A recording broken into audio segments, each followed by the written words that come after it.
Hello, my name is George Thornton, and I am an advanced Cicerone and national ranked BJCP judge.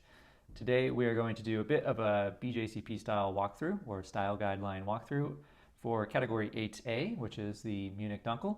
And the beer we're going to try today is the Ayinger Altbayerisch Dunkel.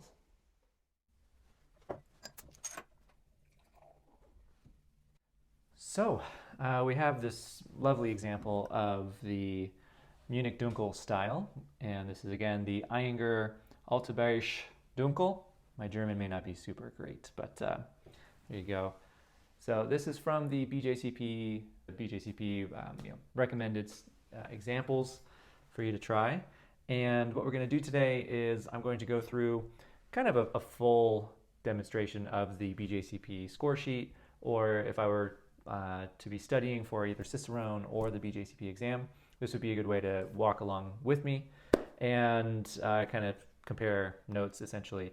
And while I do that, I'll be sharing some of my my perspectives, especially related to studying tips or things that I would focus on or maybe make sure I want to share in an exam setting. But really in the end, in the customer or family setting. So whether the end goal is to help a customer find an amazing beer like this and have a better experience out of the world of beer, or to help your uncle, your brother, your sister, your mom, your grandma try a beer like this and get more of that beer experience as well. Without further ado, we'll get into it. Don't forget, this is a great moment right now to like, subscribe, share with a friend, leave a comment either now or later on if there's a beer style that you would like to walk through or any beer topic you'd like to walk through.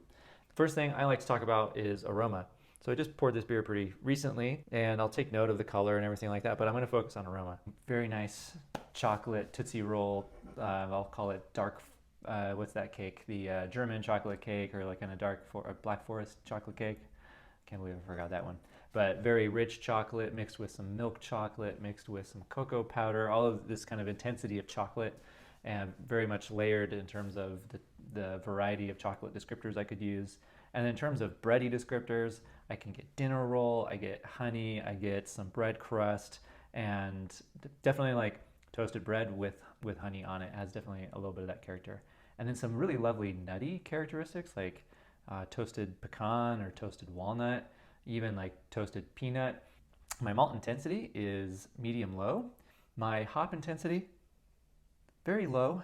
I definitely do get some spicy characteristics that are like black pepper and earthy, kind of a low floral, like a low kind of dried rose or dry bouquet of flowers, kind of generic floral. Very clean fermentation, very clean yeast profile. I'm not picking up any, green apple or red apple or really like pear, peach, mango, any of these sort of yeast characteristics that could be popping out here. No diacetyl, no paper, no oxidation. It's very clean. So now we move on to the flavor. The loudest ingredient for me, or the thing I want to talk about most or first, is the malt.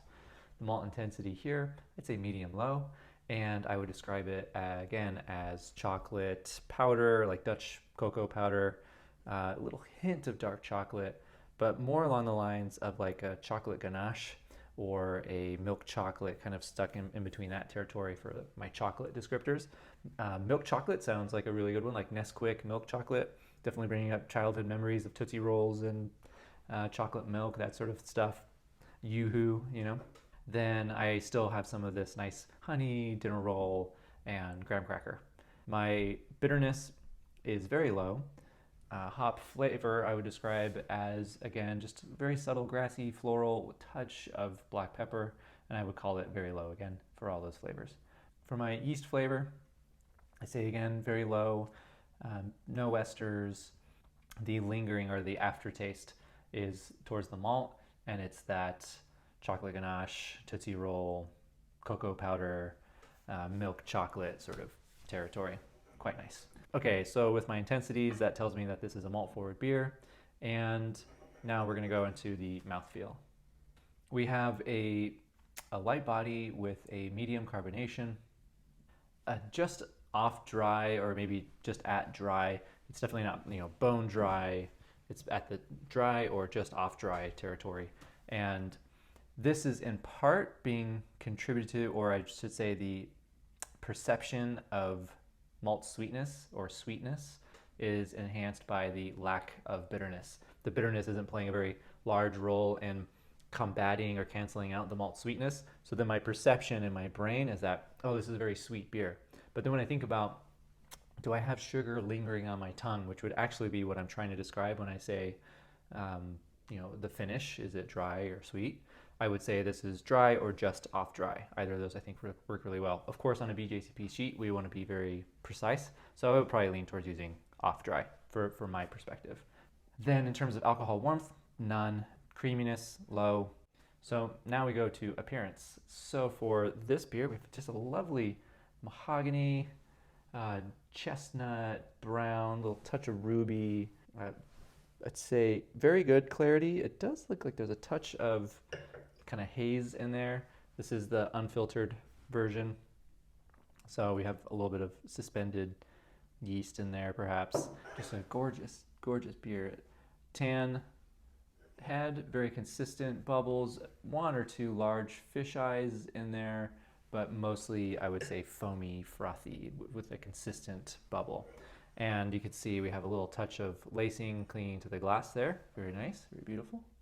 And that's that for appearance. So now we go on to the overall impression. An amber, very clean fermentation, malt forward with really nice depth of chocolatey and bready flavors.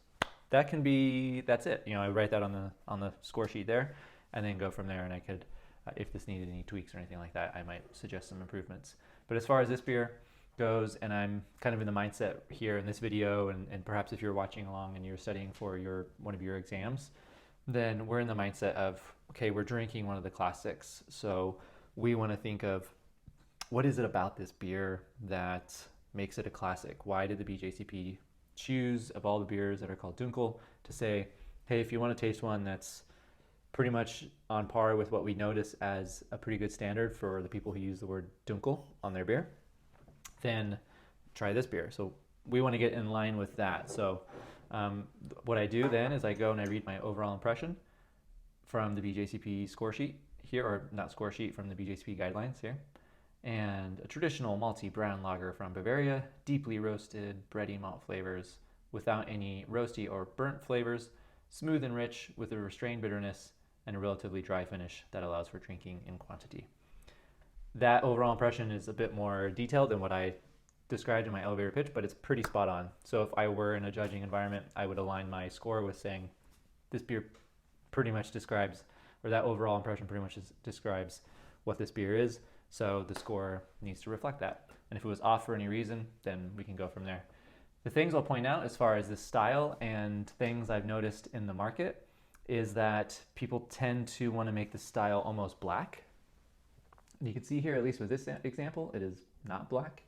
And they tend to want to put things like a lot of chocolate malt or like a touch of roasted barley as like an attempt to achieve that dark color. And those beers are delicious, but they aren't really what the consumer would expect if they're going to grab a Dunkel. And the goal of the BJCP is just to say, look, when most consumers go for a thing, and if we look at like the most popular versions of these beers, this is how we tend to describe them. That's the whole goal. So it's really all about someone entering competition or a brewer trying to improve kind of what their targets are, etc. Then someone who had a Dunkel that showcased maybe a much darker color, but then with it a touch of that roast, etc.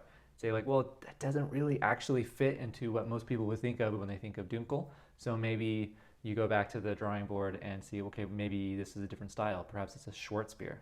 Perhaps it's a Baltic porter, those sort of things. So there's always room for that. So that's it for this wonderful Ayinger Dunkel, the Altbayerisch Dunkel, unfiltered. Just do me a favor, hit like, subscribe, and really support the beer because we love this stuff. Cheers.